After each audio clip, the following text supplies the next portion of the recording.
Hello, this is Peter Kitkov. And this is Niles Brewer. We are here to explain to you the Heisenberg uncertainty principle.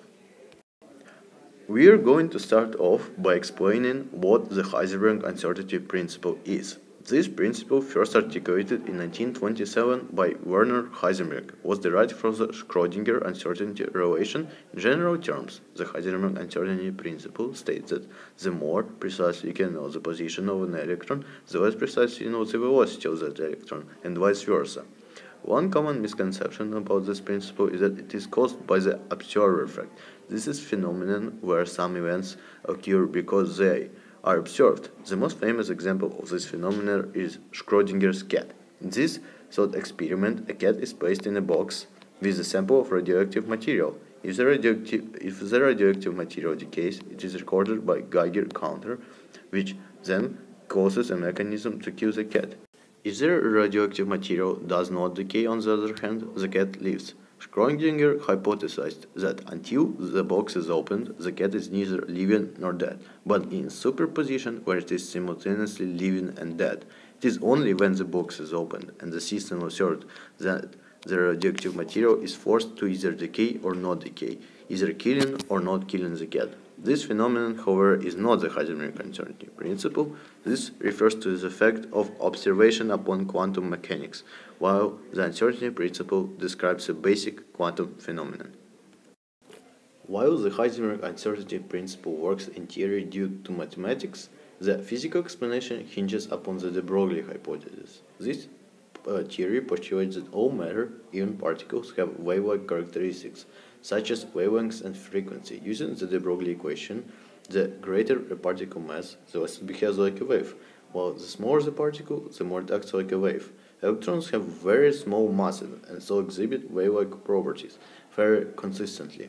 As a wave, an electron's position can be described by a wave function.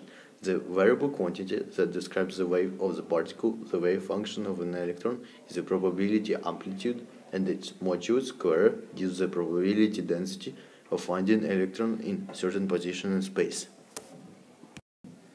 Alright, so using some mathematics, you can figure out where the electron is in space by looking at its wave function, but we haven't really yet explained what a wave function is. So a wave function or a wave packet, they're kind of interchangeable terms, is when you take a bunch of different waves, as I'm going to draw on the screen right now. Here's one, here's another, and then here's one with a little bit different. So then when you take all of these together and put them on top of each other, they form one larger wave, something that maybe like this, although may not be an accurate representation of what they actually all look like. The basic idea is that waves can be decomposed into a bunch of smaller waves, and these waves can be put back together to form one larger wave, known as the wave packet. So to find the electron's position in space, you use the wave packet because you take a bunch of different waves that make up this one that can describe this particle, and then you can do the mathematics using the modulus square and the probability theorem to figure out approximately where it's going to be, although you can never truly know with absolute certainty where the electron is. Now the problem with this is that by putting together a bunch of these waves, you lose the individual characteristics of these smaller waves by forming this one larger wave right here. So let's say that, let's say that we just remove all these waves and start over. So let's say that this wave has a wavelength of, certain characteristics. I'm just going to define them all as, x. And let's say that this blue one has characteristics which I will describe all as y just for simplicity's sake. When we put them together in this red wave, which is going to be our wave packet, if we were to take these two waves, its characteristics are going to be neither x nor y, but somewhere in the middle, because you're taking this measurement and putting them together to form this measurement right here, which I will call z, the very sloppy z. So what happens is that you lose the individual characteristics of the component waves when putting together the wave function.